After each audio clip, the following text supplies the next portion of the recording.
Okay, hello everybody, and welcome to the third installment of Design Forum 1984. Some of you may have, who've been to the last couple lectures, have sensed a consistency of maybe point of view or political bias in a liberal progressive direction. And yes, this is true.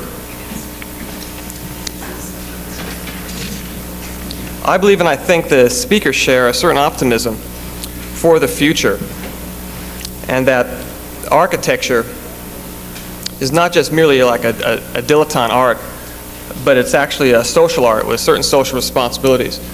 And with my pleasure, I want to introduce John Pasteur, who's going to introduce Peter Calthorpe.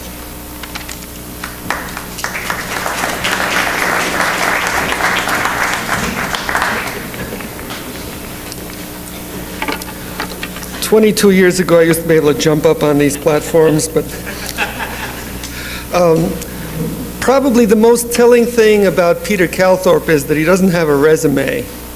That bears on this introduction because it's going to be very much patched together from facts I've been able to extract from him one at a time. Peter has lived a very checkered life, although he's still in his mid-30s as far as I could tell. He was born in London, lived in Bermuda, Miami, New York, and finally, I left out Arizona, and then Palo Alto. His father was an inventor who I guess felt he didn't need to stay in any one place. And I think that kind of moving around will be demonstrated in a certain way in Peter's own work. I think he's a very inquiring character. You'll see that. He went to Antioch College and then dropped out. Became a designer builder in Northern California, and then decided he really ought to go back to school, he thought. Although he didn't have his first degree, he talked the people at Yale into letting him in, which was the only time they did that. And they found out later that they were right in the first place because he dropped out of there too. After that, he worked with Sim van der Rin in the state architect's office in Sacramento and was one of the principal designers of the Gregory Bateson building, which is clearly the finest building in a very innovative state office building program that has been lately put on hold. If you want blow by blow on that whole process, there's an Architecture magazine article in this month's issue on all of that. Peter has also won 2 PA design awards, one for the Bateson building and one for the Hamilton Air Force Base, which he worked on with Sim van der Rin. Both of those people are now in private practice in Sausalito. The Hamilton Air Force Base, which I'm sure we'll see, is a very ambitious, comprehensive, mixed-use, energy-efficient community. I only know Peter for about a year, but at first sight it struck me he was very unusual for an architect in the scope of his concerns. I think that there are very few limits on what will interest him as an architect, perhaps to the point of setting him up for some frustrations, because as we know, there's a lot that architects can think about, but there isn't that much where they have much to say in the real world. It's always somebody else making the decision. But so far that hasn't stopped Peter. I think he has maintained his idealism and his inquisitiveness. You'll also find out that he has a good, quick sense of humor, and I think that's probably the most important thing. Peter?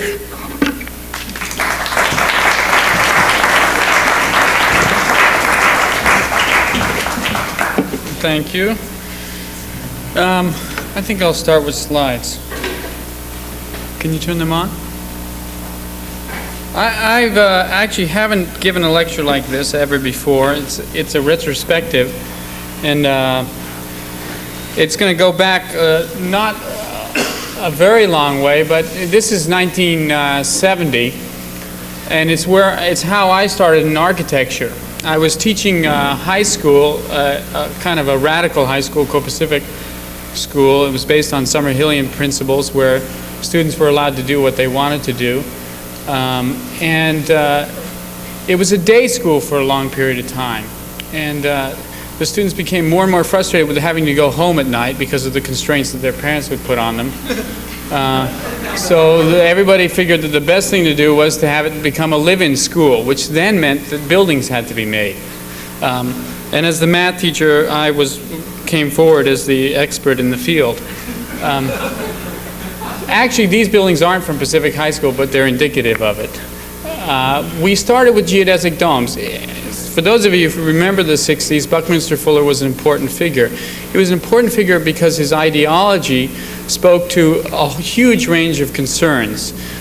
His notion of whole systems, I believe, for me, is still the basic ideology and philosophy that I work from, which is that there are mechanisms within the notions of ecology which will allow closure, which results in a kind of social and physical efficiency which will add wealth to the world for everybody. So his notion of doing more with less was very different than than less is more. And unfortunately, by being a follower of his for a period of time, fortunately, by being a follower of his for some time, I came to understand the schism between symbolism and ideology. For Fuller, the dome was a symbol of the particular ideology that he was advancing. After all, it enclosed the maximum volume with the minimum surface area, and therefore it was an ideal symbol for the whole ecological strategy of whole systems. Unfortunately, they tend to leak severely, and they don't particularly enclose volumes that are useful to human beings, given that we have a certain dimension, around 6 feet tall, and tend to move in horizontal planes. Nonetheless, at that time they were a symbol of real rebellion and an alternate to the mainstream culture, which was overly consumptive and wasteful. So we built them as part of the rebellion of the time.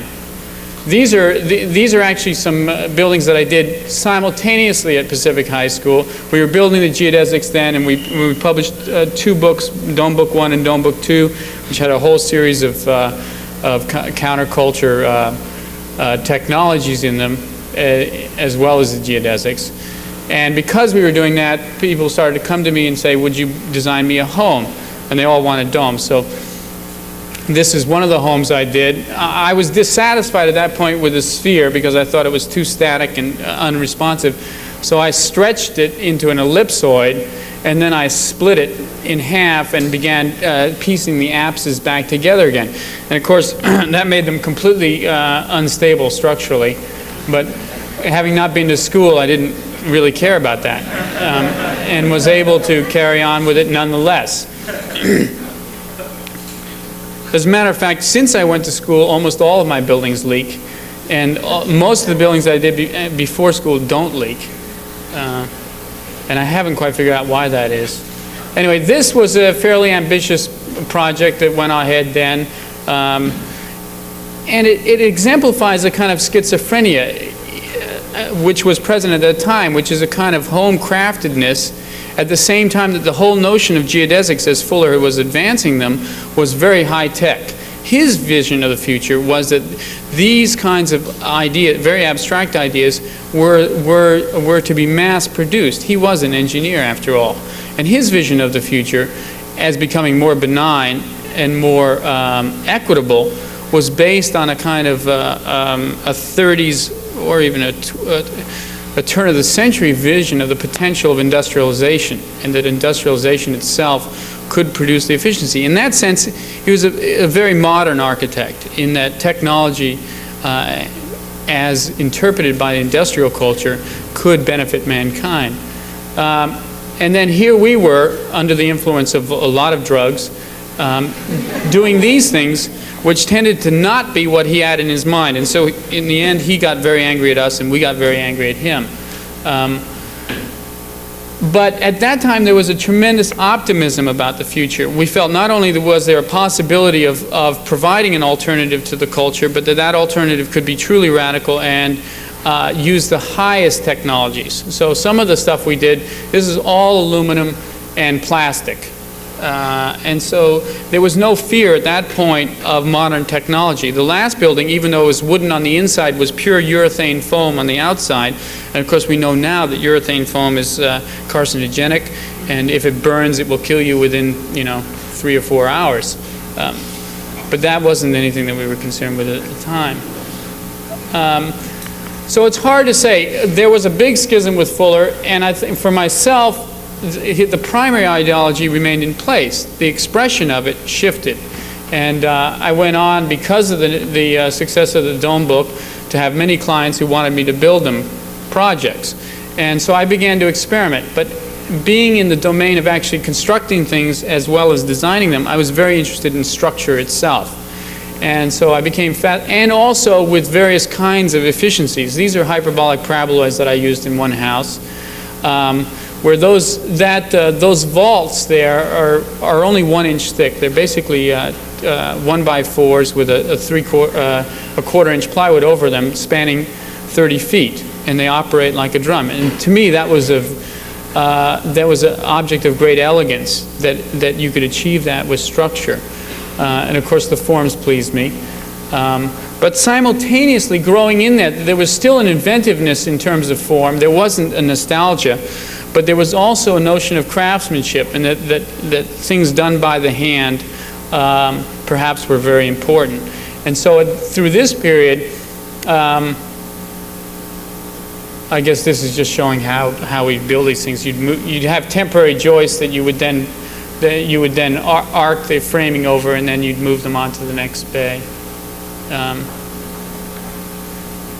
But there was also a fascination with craftsmanship, and this began to move into a period of nostalgia that the wood butcher's art and have documented, and the rest of that,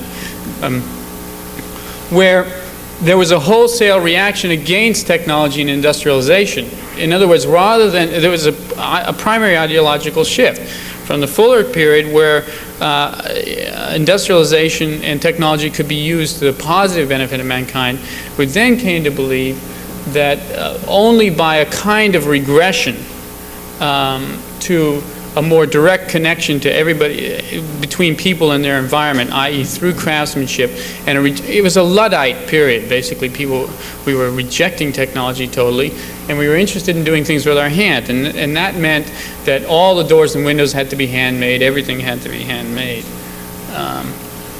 And so we carried on in that fashion, and this particular little pavilion on an island in Maine may be the ultimate expression of that, where the client here said explained to me that there were many spruce trees on this island, and that there was so much wood that we could certainly mine the wood for this building on the island. And I thought that was a great idea, so I brought along a chainsaw.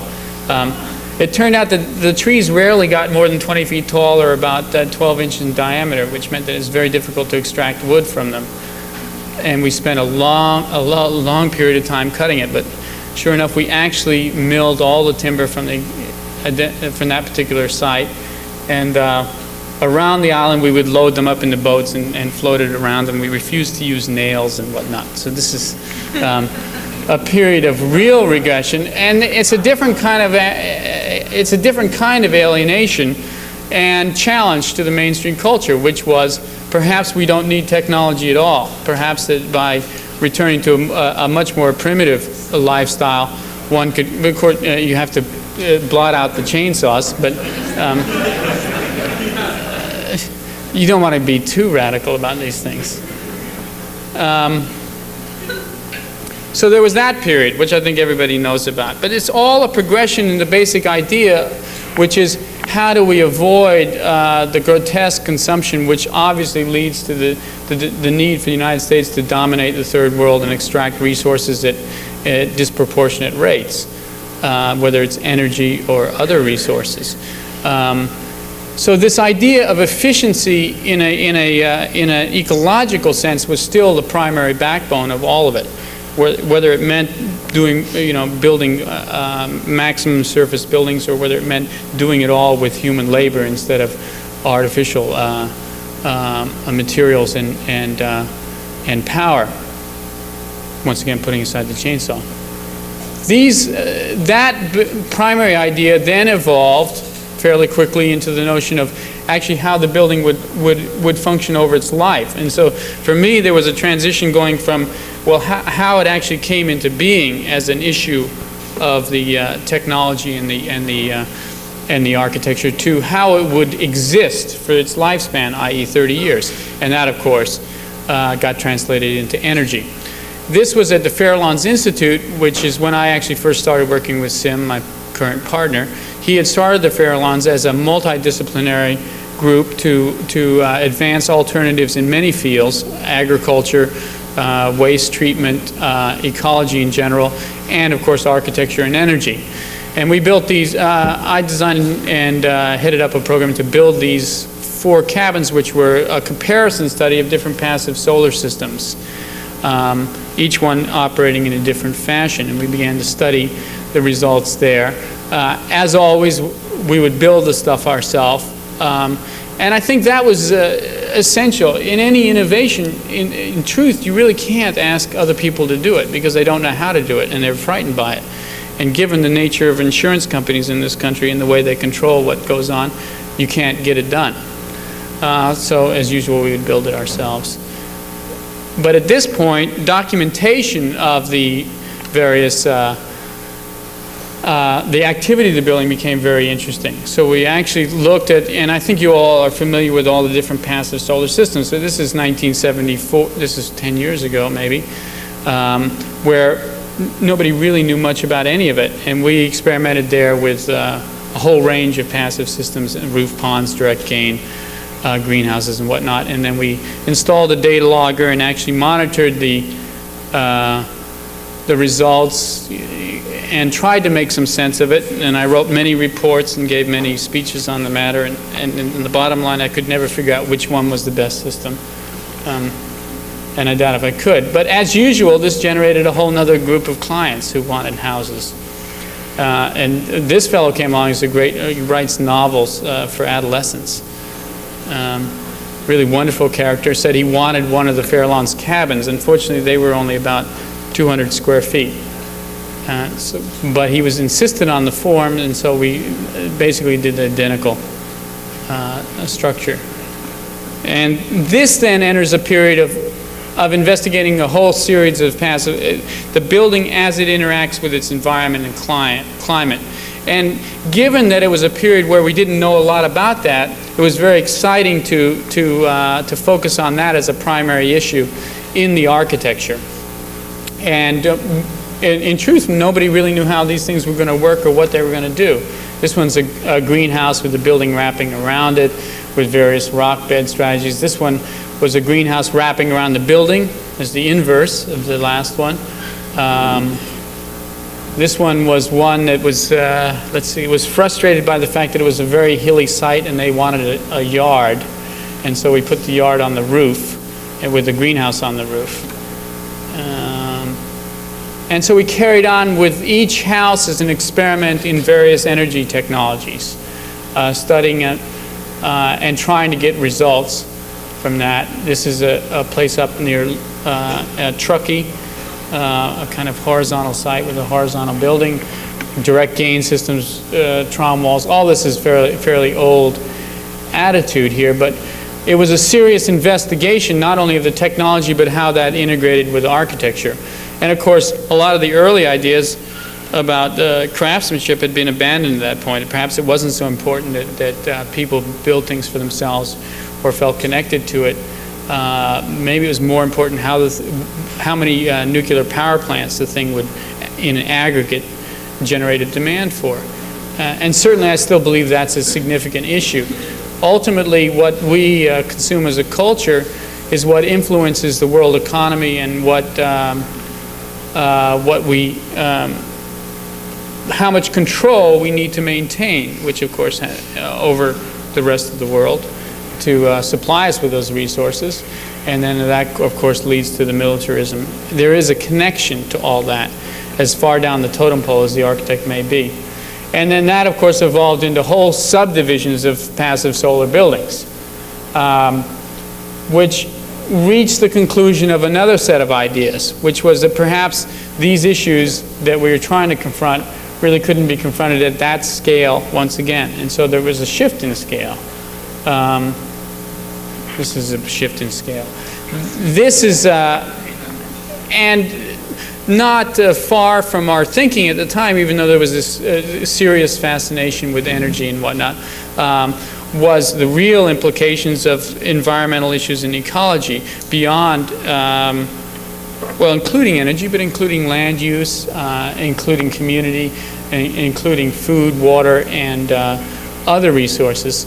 And so we took a moment to really look at the kinds of models that were generating the forms beyond the gross developers. And it's clear everybody knows that there are these two diametrically opposed visions of the future, both of which are very operative today. One was a corporate bureaucratic hierarchical vision which Corbusier put forward in Ville Radieuse, where the captains of industry would be located at the focus of the urban environment, and the workers at various tertiary levels would be operating at the outskirts. And believe me, from some of my most current experiences, that reality is coming very true as we have the experience of back offices and headquarters remaining downtown and back offices moving out to the suburbs. You have exactly the physical hierarchy and separation between working classes that he envisioned here in a fairly fascist view of the world. And then on the other end, from the fascism, was of course Frank Lloyd Wright, a completely anarchistic view of the world, where each home would be its own independent, self-sufficient phenomena. And that was very close to the ideology that had been worked with in the ecology movement for years and years, which was that everybody could become a kind of self-sufficient island. And we know certainly that the results of both of those visions have been bastardized in our culture. A suburban manifestation of Broadacre City, and of course our urban quality of towers in parking lots instead of in parks. And if we were really serious about the issues we were trying to address at the building scale, there was an interesting study done by the Real Estate Research Institute, which compared various densities of development and extrapolated the implications on transportation, as well as building use. And the graph on the far, I guess that's your right, is a study of energy in housing typology, given the component of transportation as well as the building itself. And so obviously the location of the building and its density was more than significant ultimately than the technology, whether it was passive solar or whether it was a nuclear power plant that supplied the energy to drive it. And of course land use was becoming an increasingly dominant issue as we chewed up our agricultural land with urban sprawl. In response to those issues, we took on a abandoned Air Force base, which we thought would be a fairly symbolic act, given that it was a military installation, and tried to define an alternative community scale response to those issues of land use, overall regional planning, and energy and community. And so the result is a kind of updated Ebenezer Howard view of suburban growth, which is satellite communities which are dense enough to have some coherence in both the perspective of pedestrianization, which I believe that only when people walk do they know each other in any sense, and only when they move at that speed do they have a chance to interact, and therefore that you can have a community that is somehow localized in place rather than in interest. I think now we have communities of interest, which is, I think, a cliche at this point, rather than communities of place. So this was an effort at a suburban mixed-use plan of around 2,000 dwellings, a comparable proportional quantity of retail town center, and a proportional quantity of employment. Now, some of the things that never got worked out in this plan was how do you ensure that people who live there would work there? And that's still a very interesting, outstanding issue. But this was the abandoned base, and it had a huge landing strip on it, which was bay fill. And there was a huge dike and was keeping the San Francisco Bay out of it. So part of our first proposal, which really infuriated the military people that still control the site, was that we would breach the dikes and flood the runway. And they would just turn red in the face whenever we showed them this particular drawing. But it was a pretty strong symbolic act, and actually a lot of people were supporters of ours because of that. This was not, by the way, a commissioned job. We knew that this air base had been sitting idle for 5 years, and we thought it'd be interesting to make a proposal for it. And once we did start sketching on it and speaking about it, there was a large movement in Marin County to support it, grassroots. The existing air base was really a phenomenal architectural resource. And for us in the planning, that became the town center, even though it was off-center in terms of pedestrian access. There was no question that rehabilitation and reconfiguration of that area would be the key element of that component. The housing was all built around townhouse densities of around 20 units per acre.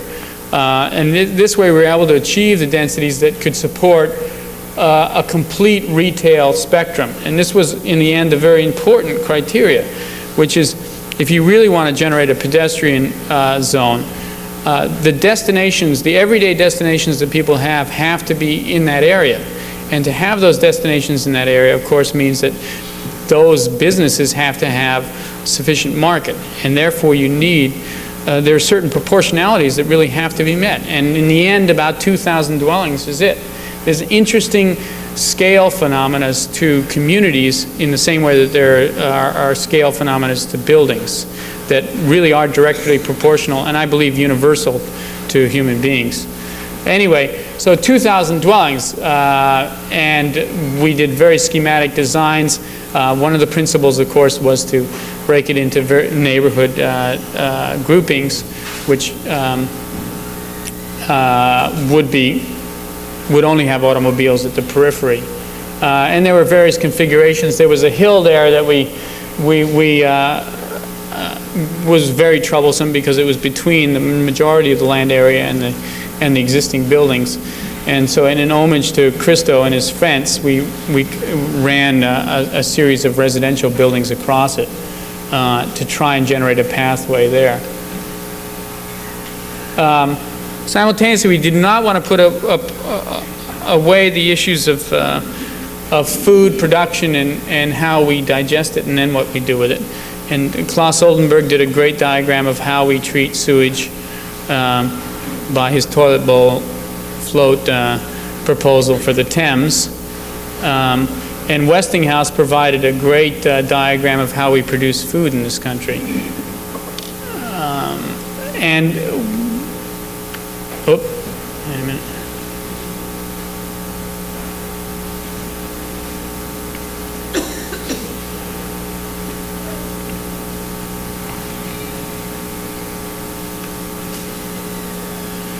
Geez, that's interesting. Well, a whole area was set aside both for agricultural purposes and for sewage recycling and for orchards and whatnot. And this became, in the end, became a very wise strategy because you need large areas of open space in relation to these kinds of densities. But you really can't afford to maintain them as recreational space. So it became very synergetic to ultimately use them for agricultural purposes. In this area, in proportional to the site plan I'm showing you, we were able to produce about 30% of the fresh vegetable consumption of the site. It's not a lot, but it's significant. There's a blank area that you can see kind of below the baseball fields and the tennis courts, which are required objects in Marin County, which were old armaments bunkers where they would store the ammunition. And they were these huge bomb shelters below the surface, 8-foot thick concrete walls. There was absolutely no way that anybody was going to remove them with anything short of a nuclear device. And we had a very hard time planning in the planning process to figure out what to do with those. We had a farmer who was consulting on the rest of it, And he suggested one day that we grow mushrooms in those things. And he did a quick calculation. It turned out that in those bunkers, they could produce about $4 million a year worth of mushrooms. And that was, in the end, the most valuable square footage that we could generate on this site. As for sewage treatment, this particular facility, which got built in Hercules, California, as part of the Brown administration programs, is an amazingly symbolic piece of architecture as well as technology. This is taking our shit and putting it through a biological process instead of a chemical process. There's various stages in this.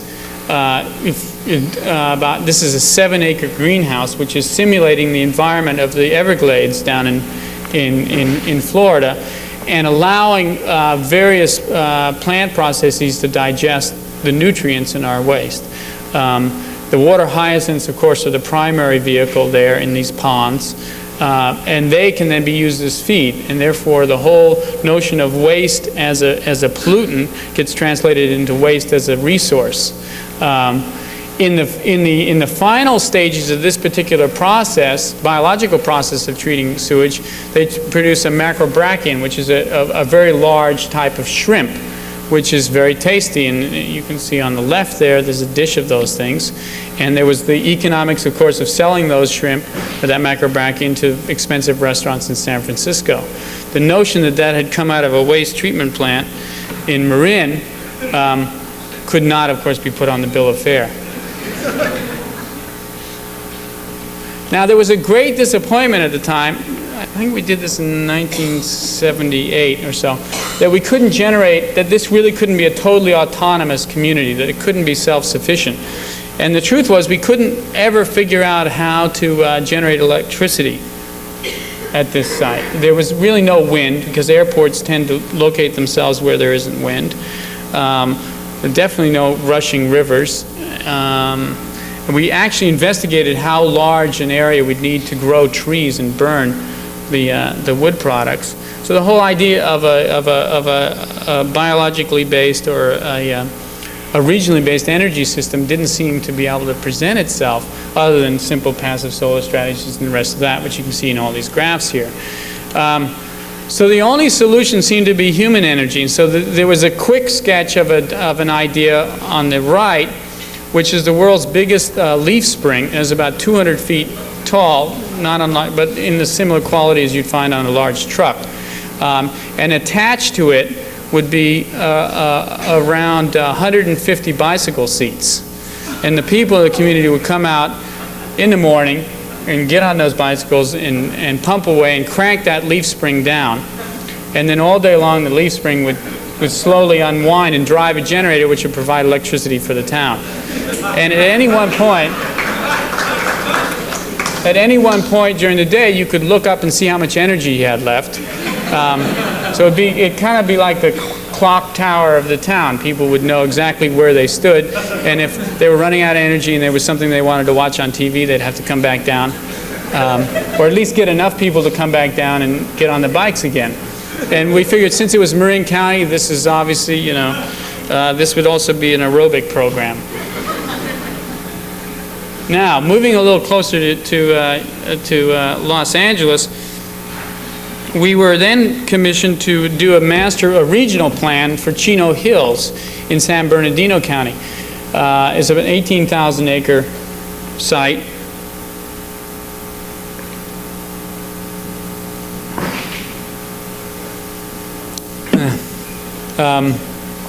In which the developers had got together and decided they wanted to do a specific plan. A specific plan is a mechanism whereby developers do one master plan and avoid all future EIRs and approvals and any kind of delays. It's a great strategy. But the county decided that perhaps they'd test them a little bit, so they asked us to review the master plan that had been done by another planning firm, which basically mandated the classic cut and fill urban sprawl over this hilly area. The primary idea of the Chino Hills development, however, was very good, which is that there's prime agricultural land in the rest of San Bernardino County, and that the development should take place primarily in the hills first. but we didn't like the way it was going. And so our approach, which is the map on the right, was to, of course, generate dense pedestrian villages within that context. And we had a nice starting point because we knew exactly what the ultimate build-out of the 18,000 acres was according to standard development, i.e. Suburban sprawl and shopping malls. And we just matched that in dense configurations. There it is in its kind of smoggy glory. And this is the kind of development that they had proposed. The cut and fill, which really was just moved across that landscape in a horrendous manner. And of course, the shopping centers as town center. I suspect now there's a lot of work being done, sociological studies being done, investigating those things as community centers, and I suspect they are, but they really still look like battleships to me, floating out there in this sea of asphalt. And that was the program that they had, and we, of course, came back with this notion of a pedestrian zone and mixed use within the pedestrian zone. The thing on the right is a diagram of one of the 8 villages. And this thing on the left, I can't ever remember which is, there it is a very interesting statistical analysis of how far people in America will walk. And it's the percentage of tripped walk versus the trip distance. And as you can see, the knee of the curve there is 1/4 mile. So it turns out that Americans will only walk 1/4 mile. They may jog farther, but that's their maximum distance. I think in Europe is different. And I've never quite figured out why we have that threshold or how you can absolutely determine that threshold when you don't know what the quality of the path is. It seems to me ultimately the quality of the path is that which would determine the distance that people would walk. But nonetheless, the drawing on the right then is 1/4 mile circle. And we figure anybody who goes beyond that point, their legs will fall off and they won't be able to carry on. And once again, interestingly enough, within that 1/4 mile circle, you get around, in this case, 2,200 units at townhouse densities of 20 units per acre, about 20 acres of open space, schools and whatnot. And with that market area, within the 1/4 mile radius, you get a full spectrum of retail activity. You can also place employment in there because, of course, employment doesn't need a market area. But the key proportionality is between those two. And it's fascinating to me that there is that direct relationship. And of course, we translated that ideological model into the various topographic situations of the Chino Hills and did a series of analysis and some quick sketches of various configurations, which are not unlike Radburn in their segregation of the pedestrian ways and automobile ways, and incorporated the issues of orientation and energy efficiency in the buildings themselves. Now, what happened to this plan is interesting. We were very surprised when all the landowners cheered us and thought we were great saviors, and we were very confused because that had never happened before in our lives. Normally they were against us. But it turned out that their strategy was extremely effective, which is that they then got the whole site of Chino Hills rezoned to have both these dense urban clusters and the suburban sprawl all around it as well. So they increased their overall density on the site tremendously and ended up benefiting. And the proposed zoning ordinances that we developed for the configurational issues around orientation and pedestrian ways, of course, have now been diluted to the point where you're really going to see condominiums and shopping centers once again. I'm sad to say. Jumping back, we had another opportunity besides this issue of confronting suburban sprawl and how to reconfigure it as a result of these ideological drives towards a greater environmental efficiency. When Jerry Brown became governor, he was very interested in most of these ideas, and he hired my partner Sim Vanderen to be state architect, and Sim then hired me to come up and work with him. And we started a program for new state office buildings that tried to focus on on user needs as well as energy, and tried to combine both of those issues, and the user being the public as well as the state employee. And in order, as a vehicle to those ends, the state owns a large area in downtown Sacramento, which had been laid waste by a Villa Radieuse plan back in the 60s by Brown Sr., which had resulted once again in the classic parking lot urbanscape, and had laid dormant through the Reagan years and was revitalized by Jerry Brown. And so our first act was, of course, to generate a master plan which involved mixed use at a pedestrian scale. And some of the mandates we had was 4-story height limits, which had to do both with the streetscape issues and with solar access.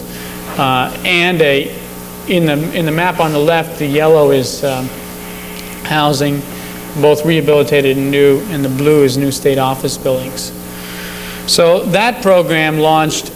With that program, we started to look at large buildings in relation to a lot of these issues. And as a keynote, as a starting point, we designed the Bateson building in-house there.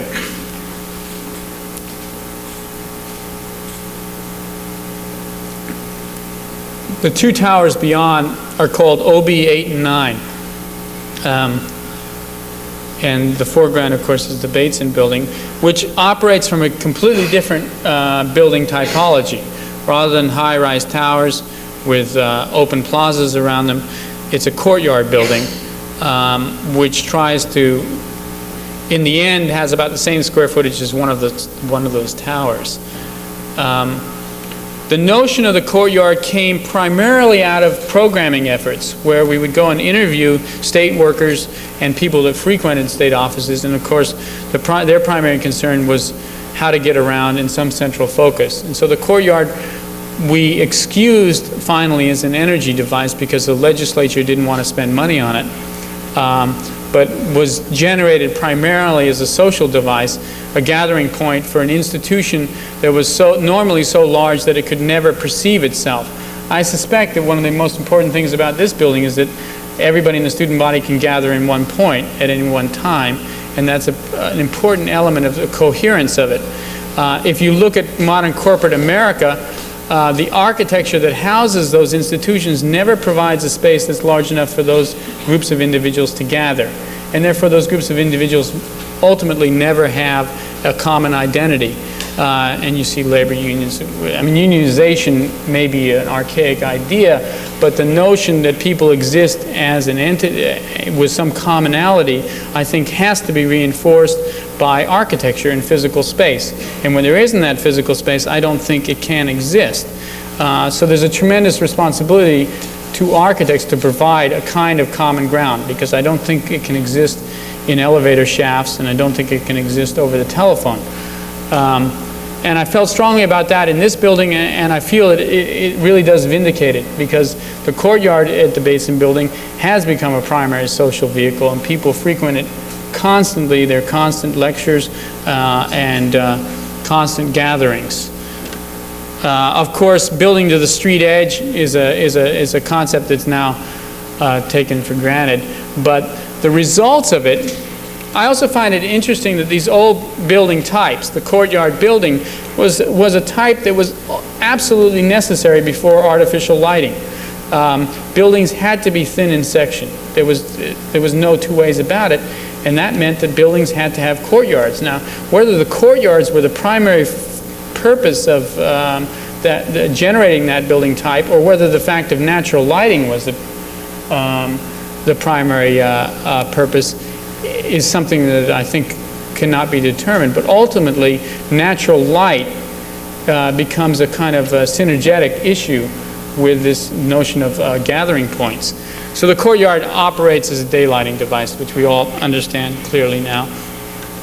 In this case, we covered it with a series of south-facing monitors, which also allowed it to be an energy device, heated in the winter by the sun and, of course, shaded in the summer and ventilated. The diagram on the right there just shows a lot of different strategies. And at this, once again, this is almost the same stage that those early passive solar buildings were. Nobody really stop to think about how you could address these issues at the scale of 250,000 square feet. And there was really no documentation, and we really didn't know what was important. We did know that natural light was important, and we knew that cooling was an important device. And shading, of course, became a rediscovered architectural feature. The courtyard as an atrium, as a thermal buffer, was a primary idea from the energy standpoint. And the building structure itself as thermal mass, in the same way that the old adobe buildings or the old brick buildings in Sacramento would operate, became a primary strategy. Given those kind of issues, the facades immediately had to differentiate. East and west facades have to have a different kind of shading or a different configuration than the south side. And so the quality of the street facades would differentiate themselves according to solar orientation. And here the strategy for east and west was canvas shades that would come and go. The south facades were simple recessed bays with trellises. But there was this kind of articulation rather than abstract equality, which was generated a kind of purposeful set of architectural treatments to the facades. Ultimately, the concrete structure was very expressive because, I'll talk about that later. This is a slide also of another primary social idea, which was that the center of the building was a primary gathering point in organizing, and the periphery was the individuality of the various institutions within it. And so at every level there were fairly idiosyncratic balcony ways, which we also had to justify to the legislature as shading devices because they weren't interested in state workers having a way to go outside. And all of which we got away with. As a matter of fact, we were able to justify the whole courtyard on energy terms because, of course, they couldn't see any other purpose for it in the legislature. This is the courtyard shading device, which is a series of simple louvers, which we've all seen. A lot of people go into this courtyard and really are quite taken with it, and I think it's not so much any architectural manipulation of the space or formal issues. It's that it is clear glass. It has actually been so long since architects have used clear glass that they've forgotten the quality of light and the difference between smoke glass and clear glass and the nature of natural light in spaces. And we all go into old warehouses with sawtooth monitors and everything and are always in love with those spaces. And yet, architecture today seems to depend on the manipulation of light with glass.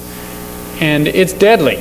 And I think that's ultimately what people respond to most in this building, is the phenomena of natural lighting through clear glass. And once again, we were able to justify all that in energy terms because, of course, the natural light displaces artificial light,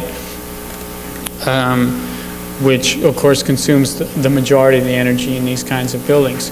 But here, I think, as in the implications with community design, there is a synergy between the ecological principles and social principles, in the same way that from an ecological standpoint, compact communities made a lot of sense in terms of conserving resources. They also would tend to generate more coherent communities. I think the same things result from those concerns in individual buildings.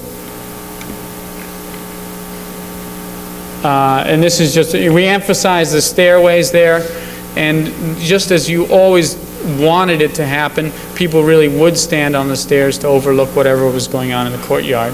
Not that elevators consume that much energy.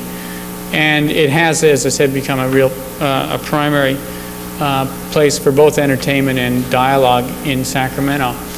And so this is a kind of a contrast between the formal ideology of the 60s, those towers, which actually have a plaza placed between them, which is on the north side, which is absolutely never used. Classic mistake.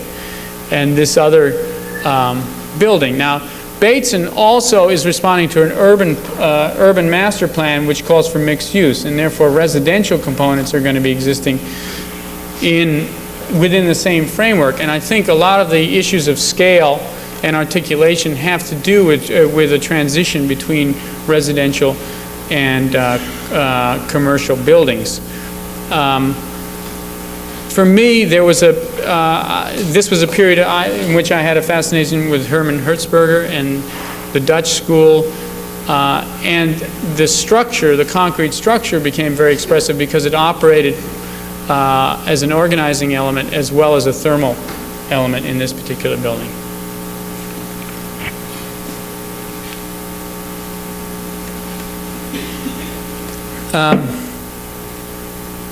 Now, right across the street, as one of the housing components of that master plan, we were fortunate enough to win a competition, although it may seem very devious that we would win a competition in the area that we designed.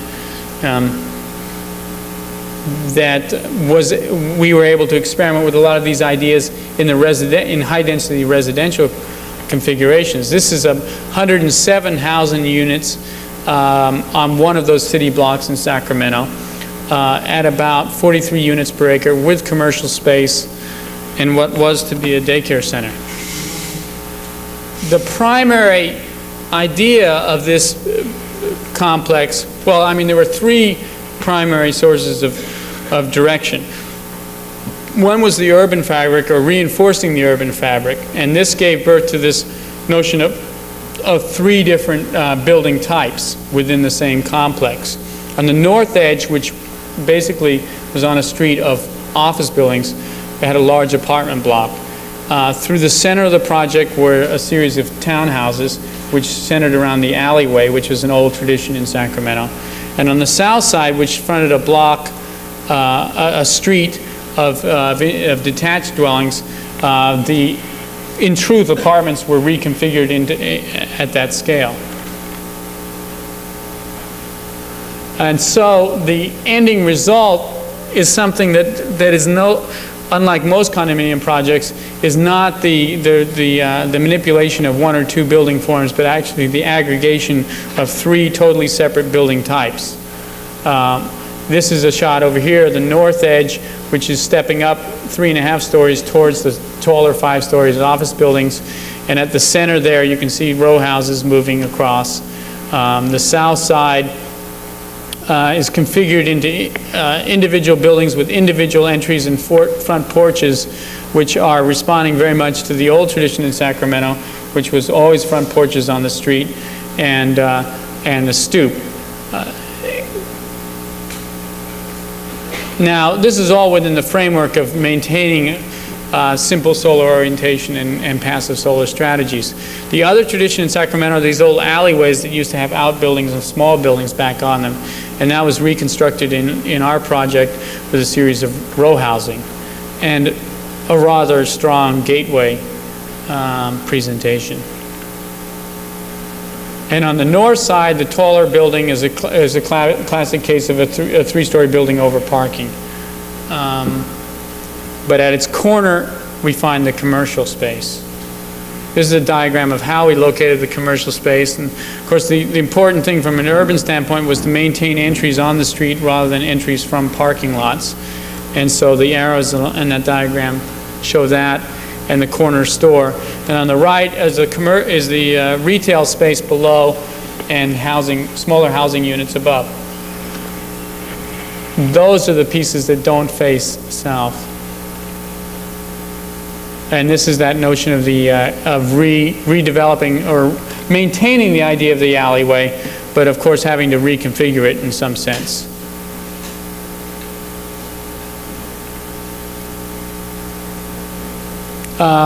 From a social standpoint, this project was fairly innovative in that it was a subsidized program in which it was supposed to be mixed income, 1/3 low income, 1/3 moderate, and 1/3 market rate. And it was a state program which said that rather the subsidized housing should not happen in private segregated ghettos, that it should take place always in integrated fashion. And so that social phenomena is incorporated here, and those units are in the project at absolutely subsidized level. Furthermore, there was a notion that you could actually create a structure around the kinds of housing. So the diagram up here is where 1 and 2 bedroom units are located. And the 1 and 2 bedroom units, which we figure are young people who like to hang around on the street, are out there at the street. And in the interior of the block, you have townhouses for families. And so there's a layering in the project in terms of the various social groups that could exist in it. And then once again, that's very different than our classic condominiums, which are always designed around one market type, one kind of individual living in them. And so this is a fairly radical integration of different housing types as well as in different income groups. That part of it, we don't know how it's going to work. Pardon? The parking is dealt with in this whole series of fashions, which I'm not sure I have a slide which will show it. Sometimes it's parking on the first level underneath the building. Sometimes it is that northern block is a post-tension slab.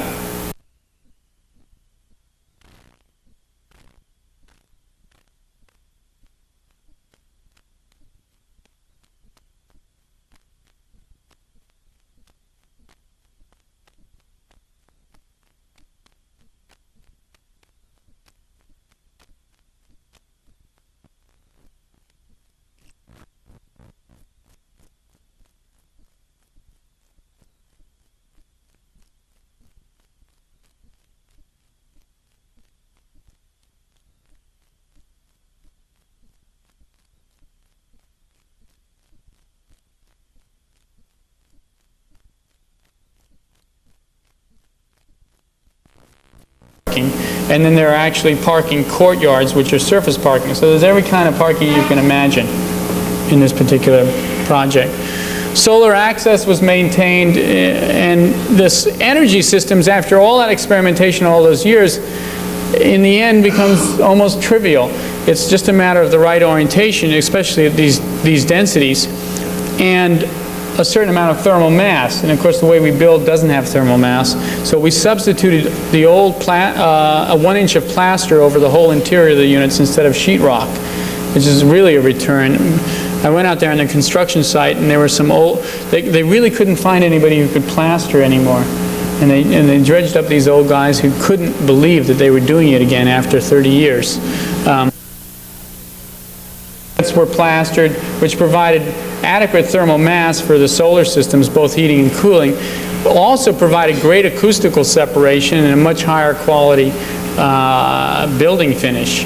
But the other strategies you all know about: cross ventilation, which means no double loaded corridors, shading for the windows, and of course the spacing of the buildings is a key element for that access. And of course solar has strong architectural implications, which is this true schizophrenia of the buildings. On the right is obviously a south side, and on the left is a north side. And they have different qualities, and in the end it's a very difficult problem to cope with in terms of how that gets resolved, especially around central access ways. The landscape obviously has a lot to do with the response of a project to its climate, and so we have as yet unbuilt this bosque area with the fountain, and trying to save as many existing trees as possible on the site. So this is really once again for us a way of proposing an alternative to the standards of our time. On the left is a typical apartment block 2 blocks away in Sacramento, which really doesn't respond to the urban environment. It pretends it's existing in suburbia with its fake lawn in front and every effort it can make to block itself from the street. That project, you enter through a driveway, you end up in a parking lot, and at which point you arrive at a stair tower and get into the project. And ours, we very forcefully turned to the street and attempted to re-inhabit it, and also to pay attention to orientation and the effects on the building. In this case, benevolently, it meant that the balconies could also be shading devices, and the stairways were the primary activity nodes along the street. And finally, there was a serious effort to deal with the context in formal terms. And these are just some of the relationships between the existing freestanding buildings in the first phase of this project, which were meant in some way to address them in scale and form. And I think that also can be achieved. So there's a way, I think, of combining these various issues, the social, the urban, and the ecological, within one framework. And it turns out to be a fairly determinate set of criteria for design. License and freedom is not quite so broad when one tries to address all these issues simultaneously, but I think the results in the end are a little more fruitful. Let's see, I do have one more project if people aren't falling asleep out there. John is falling asleep. Oh, this is just more glory slides of this thing. This is a project that I did with Mark Mack as a joint venture, which is very much the same approach to Sacramento, and this was a competition where once again we took and we used the taller buildings on the street, the 3-story, which was the tradition in Sacramento, and the small row house typology along the alleyway. I truly believe that an urban fabric has a certain structure that ultimately all architects should adhere to, and that is what makes a place coherent. And so I have no misgivings about repeating the same idea time and time again. It also makes the design go quicker and makes the office more profitable. Anyway, this is the configuration here, and once again, it's mixed use. The bank occupies a corner site, which is part of the program. Commercial spaces, cafe, deli, those gray zones down there below the higher units, and the row houses in the back. Once again, pretty much the same program and the same set of urban types, but in this case, a slightly different context. It sits next to this historical landmark, which is now a bank, which is obviously a very forceful bit of urban environment. And so the configuration of the buildings, as this progressive model stage shows, our response to that particular building. And on the other side, there's an old mission-style building, which we felt the need to bridge the gap to also, and so the entry pavilion to the bank responds to it. The side street is shown off to the right. And as in the other project, maintaining as much activity on the street itself is a primary goal, because of course we're trying to rebuild Sacramento into a place that people perceive as safe and livable, and the primary strategy always for that is to maintain as much activity on the streets. So the cafes open on the street, the primary entries once again are on the street, and the restaurants. It's an environment where you can get away with a lot of cafes because there's a lot of state workers who need lunch. So it's not architectural eyewash to put them in. Then there's a layering of the various kinds of open space, from terraces to outdoor dining areas to a central esplanade and parking courts. And then once again, the very straightforward, simple solar systems of cross ventilation, shading, thermal mass, all of which can be executed very easily in any of these building types. And as all good competition entries, we didn't win. We came in second.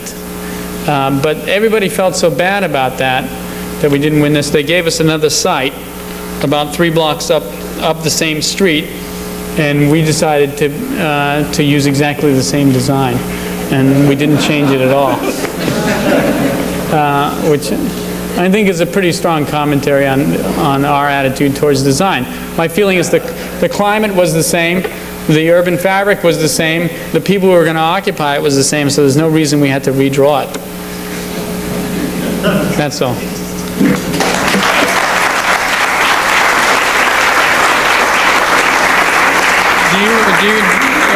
Are there questions? Do you have questions? Do you have lights? What beer do you drink?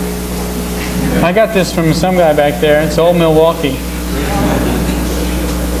The Strong Brewery Company. No, not more lights on me. No questions? I thought it would be absolutely clear. What? I can't see anybody. Just speak out because I can't see hands. What was the method of controlling the heat gain in that office? All the shading devices. Repeat the question. The question was, what was the method of controlling heat gain in the office building in the summertime? And the simple answer is shading devices. The canvas devices for east and west, which were operable, the trellises on the south, and the operable shading devices over the atrium. But the more complicated answer, which I didn't go into, is a whole strategy of using the cool night air in that building. Sacramento has a unique climate, not so unique climate phenomena, where the temperatures, even though it'll be 90 degrees, 100 degrees during the day, will drop to 60 degrees at night. So the building flushes itself with cool air all night, and all that exposed concrete absorbs it, and then flywheels into the next day with all the cool surfaces. That meant, you know, it's interesting, all the tertiary implications of this stuff. That meant that we couldn't have hung ceilings, which I considered to be also the bane of our working environment. And so all the hung ceilings had to come off. That wasn't an architectural conceit. It was absolutely necessary for the building to function the way it had to. So we had all exposed concrete ceiling planes. As a matter of fact, the use of the double T, which is a structural element, was chosen because it had the same kind of qualities as a VW engine. There's a finned surface area to maximize its heat exchange. So there are a lot of interesting ramifications. Floors and carpet? Yeah, the floors are... Couldn't get away from that.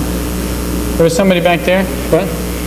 Doing so many marvelous things, I almost hate to ask, but why does it seem that you're avoiding the one issue of power generation, be it in the plant communities or in the I thought I had a good solution for that. Well, in the end, I think that's probably not an architectural issue. The amount of power, the number of power plants that are needed is an architectural issue. In other words, the peak power demand, and there's a project I didn't show that we did for the Tennessee Valley Authority, where we figured out you can save X number of dollars and then therefore invest those dollars in the construction through the reduction in annual consumption. And that's an interesting device, because if you can get an extra $5 a square foot, you can do some very strong things architecturally. But even bigger than that is something else that's a little more complicated, which is peak power demands determine the amount of generating capacity that a utility area has to produce. That's different than annual consumption. That's got to be with how many lights are on and how many air conditioners are on at that worst day in the summertime. And when you demonstrate a reduction in peak power demand, you then can translate that into a reduction in the need for new construction of power plants, which represents massive quantities of dollars.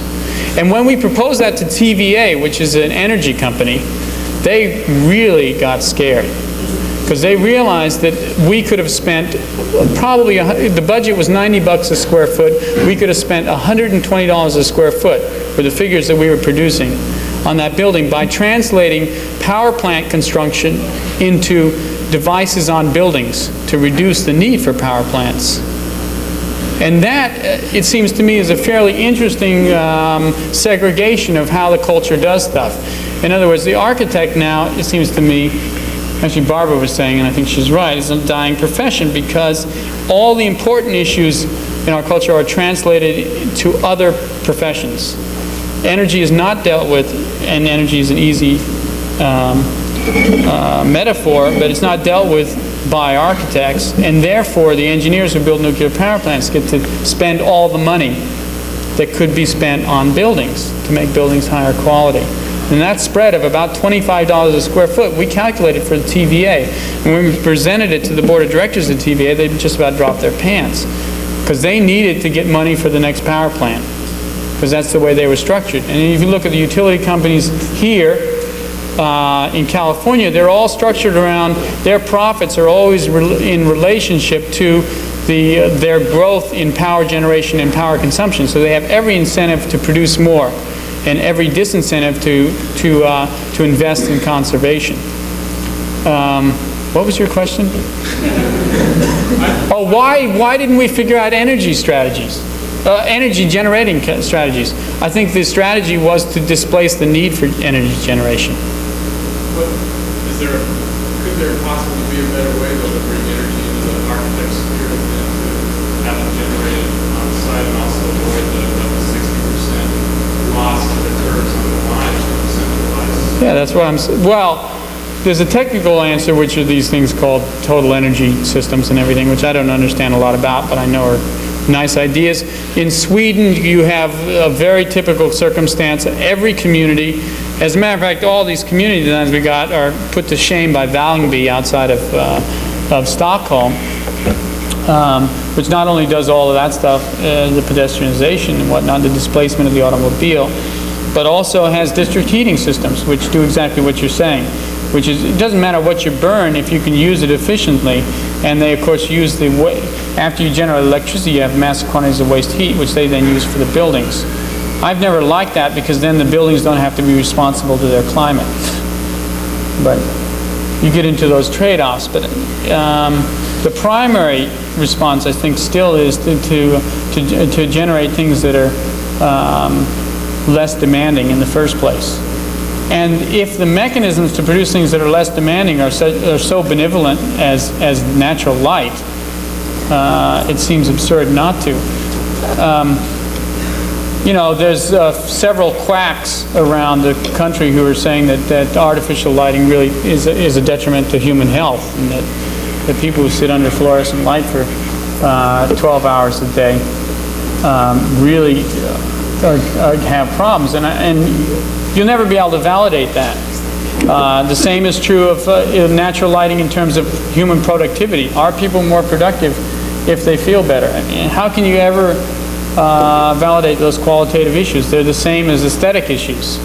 And you really move into a whole nother domain. But I obviously believe that those things have real qualitative implications as well as these quantitative implications.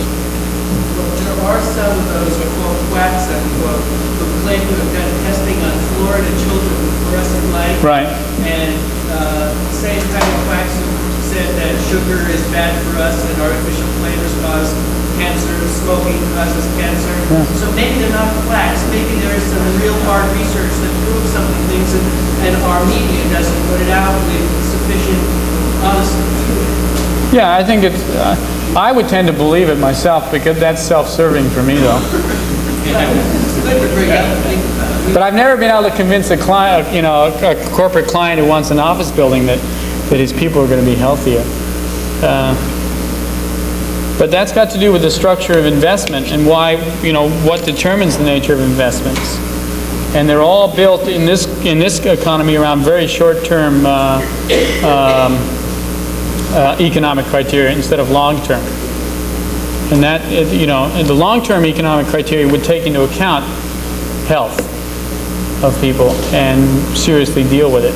But that's not the nature of our economy, and therefore that's not the nature of the things that architects get to deal with. Basically, that's what we call industrialization. You know, personally, you most people have a specific high school, self-build. Yeah. The sort of appropriate technology, full of areas and so on. And now basically you're, you know, back to the 30-year-old plus, last 30 years ago. What is your basic attitude now to consider the industrialization, the national industrialization? What is the appropriate technology? That's a really good question. I don't really have the answer to that. I suspect that the whole term appropriate technology is a great way of begging the issue, right? If it's appropriate, use it, and if it isn't, don't. And then you can avoid the, you know, actually. And what it does is it tells you exactly what I think is a very strong, and I'm very happy that it's become a a dominant design ideology now, which is contextualism, which says that each situation has its own set of circumstances and criteria, and therefore there is no universal solutions. Now, if industrialization is built on the notion of mass production and therefore universal solutions, I have a simple answer, which is no. If certain qualities of industrialization, especially given the kinds of intelligence that are coming out of the so-called information age and whatnot, has the capacity to be highly diverse and site-specific, place-specific, use-specific, then high technology can be very, industrialization can be very appropriate. But I think it's got to do primarily with the capacity to be place-specific. And it's interesting to me that architects have been addressing that issue from a psychological level. And I think that the same issue in the end has to be addressed technologically by the mainstream culture. And what technologies are site-specific and what ones aren't. So that's the only answer I can figure out. How the different income groups function on the same side? Pardon? How the different income groups, in one of the projects that we did, there was instant income groups on the same side. Oh yeah, that's an interesting one. Actually, originally I was going to give a lecture here about all the failures of our projects, and then I thought that wouldn't be a smart thing. But yeah, that would go for much longer. That would be too long a lecture, I figured, so I decided not to do it. Most guys come up and give you a lecture and talk about the way they wanted it to be. And that's pretty much what I did tonight. That project there, originally conceived, was going to have the low-income units distributed in no identifiable fashion throughout the project. Of course, by the time the developer ended up finishing his negotiations with the state program, which was subsidizing it, and the city redevelopment agency, they all got shoved to one side. They're all on the south side. And all that stuff I was saying about the fact that they enter off the street ends up working beautifully in the favor of segregation, because those guys live on O Street and the condominium guys live on P Street, and they don't have to cross paths, much to my dissatisfaction. Another thing that happened in that project is that at its core, because there was a lot of families, was to be a daycare center. And as John Pestier found out, it turned out that the developer felt that jacuzzi was more important than a daycare center. And so they substituted, in almost exactly the same building, I'm sad to say, a jacuzzi bathhouse for a daycare facility. Yeah, but in practice, how did they live together? Well, that's what I'm saying. In practice, what happened was the poor people live on O Street and the rich people live on P Street. How's that versus together? Oh, I don't think they get together much. That's what I'm saying.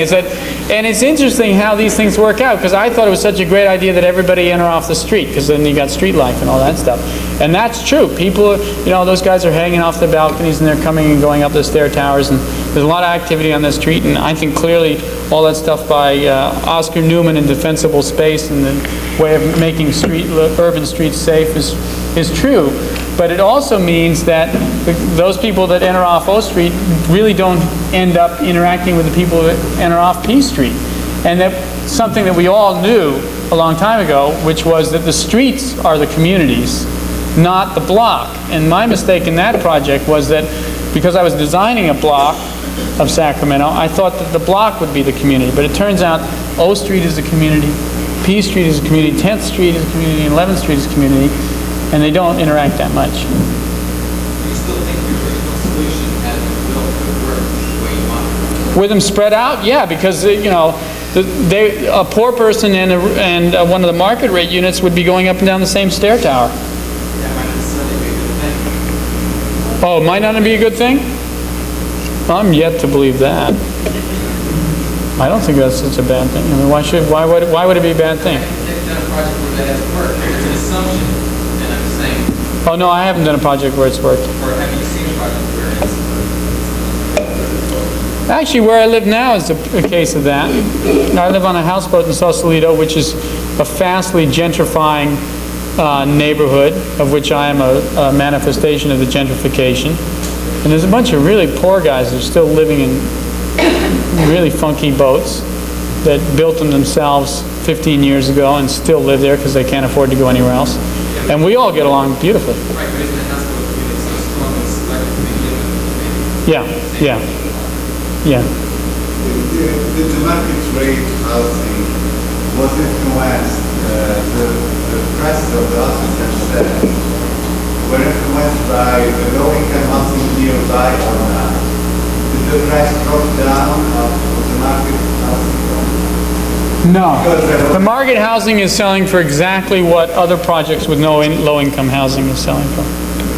But the thing is, Sacramento, the reason why I suspect it's not such a big issue there is that the difference between market rate housing and low-income housing in Sacramento isn't that big a spread. The bottom line is that given our current interest rates and the rest of that, everybody's a low-income person. You know, in terms of what they can afford, they're not that socially different. There is a racial difference, but that's about the only thing you can perceive, because I bet you that their income and their jobs aren't that big a spread. I mean, the people that are buying housing in downtown Sacramento are not rich anyway, so it's not like you're taking Iranian expatriates and putting them in there with welfare cases. Do you still believe after this experience in mixing the different incomes together? Do I? Do you still believe after this experience that you did of mixing the different incomes together or not? Oh yeah, I think it's imperative in urban environments. But I also believe in mixing different housing types, which is not generally accepted. I mean, I like the idea of one-bedroom units, studios, and three-bedroom units all in one project. And any developer you go and talk to would just say that's massive transgression. Because, you know, those people don't like to be together. But that's a kind of silly old idea of urban fabric.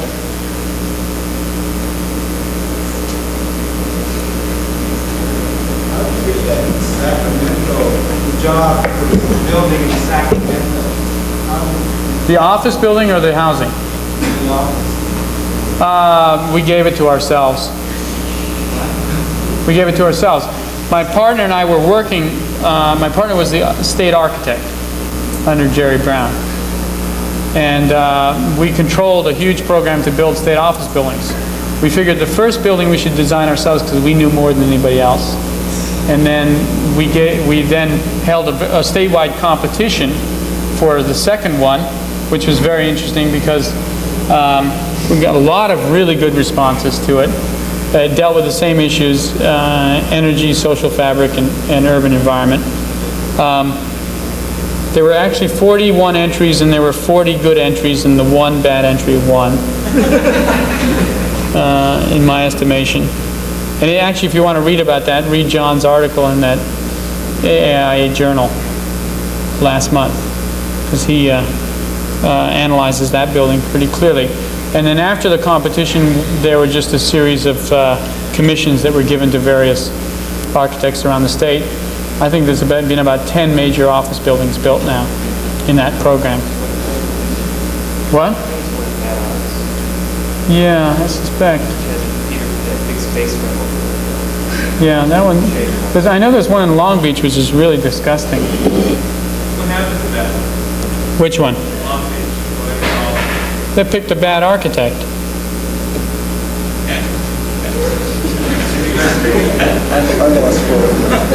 You tried to get that? Yeah, well, it would have been a good thing. Yeah. I have a question. It's one of those big questions. What do you think? I mean, I agree with you that architecture is kind of a dying effort. What do you think? What do you see as any sort of hope for the architect, let's say, in 25 years as a sort of worthwhile profession? Did everybody hear that question? It was a good one. The question was, If architecture is a dying profession because it's becoming increasingly impotent, what's the prognosis for the next 25 years? All right. I think the prognosis is for architects to become more radical, more politically involved, and try and cope with more issues in their architecture. I was always fascinated by the energy issue because it really empowered architecture economically, which in the end is is how everything has to fall out sooner or later. The same thing was true of those community designs. When you got down to analyzing them, they were more cost effective than suburban sprawl.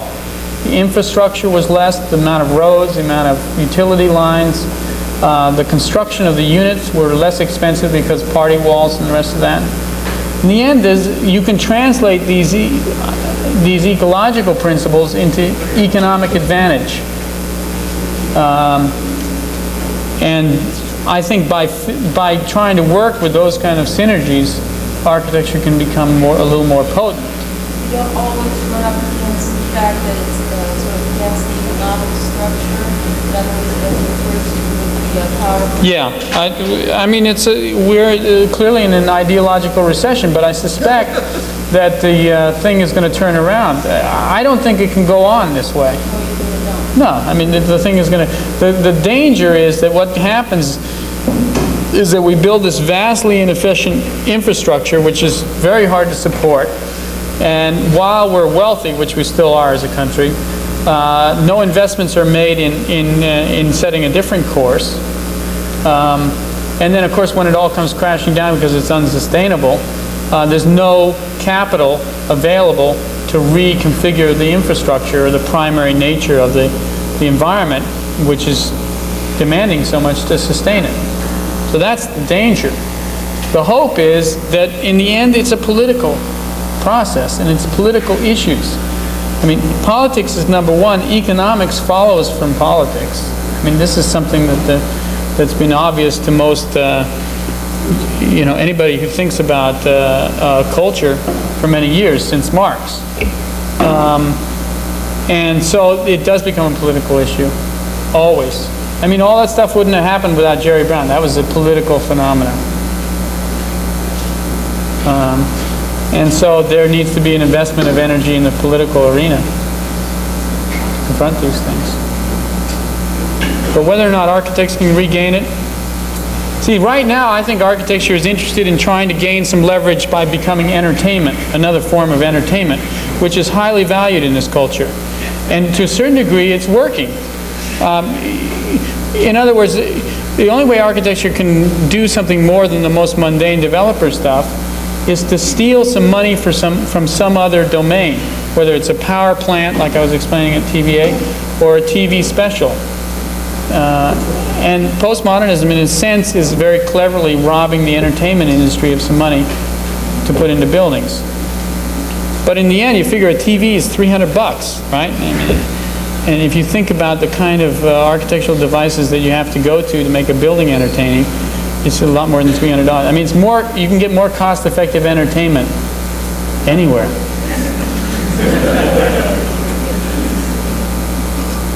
Yeah. Given the opportunity, would you become a teacher? I don't know. I'm teaching at Berkeley now.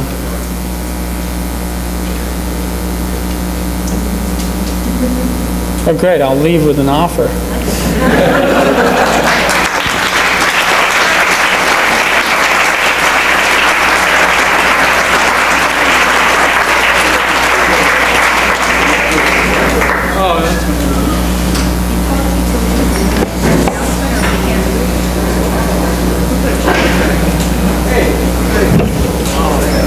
We're going to be opening the gallery up if anybody wants to see last week's exhibit, William Bruder. Yeah, the gallery is